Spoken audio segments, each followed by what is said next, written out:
Аз съм Митко. Аз съм Зарко. Сега ще снимаме клип за как да си направите чаша от фанта.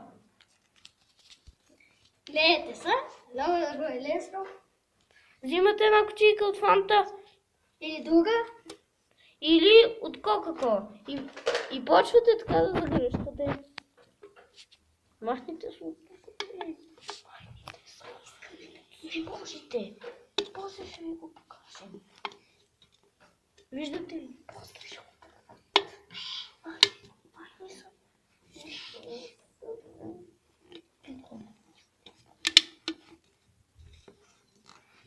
Ами хора, съжалявам, имахме малко проблеми, но ги решихме. Затова се чу. Малко спряхме, но давайте. Карай нататък. Между другото, да кажем, че е наши... Къде ви оправите? Къде?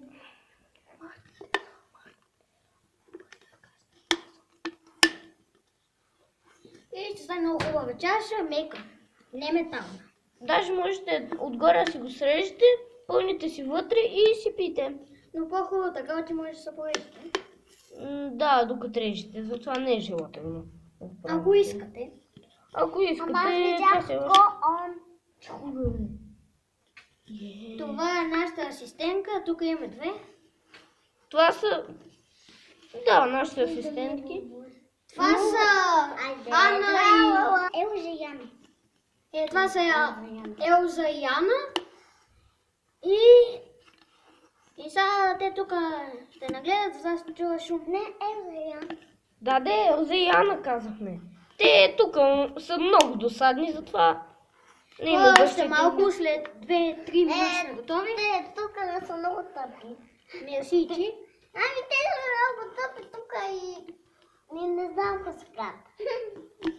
Клипа скоро ще свърши, но ако искате, правете си чаша. Това, с което лепя изолир блок, които не знаят. Това е изолир бант, но някои хора го наричат черно тиксо.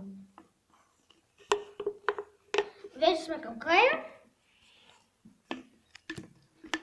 Ще се видим. Готово. На Но сега другия. я гледайте, ако нямате ножица, с зъбката.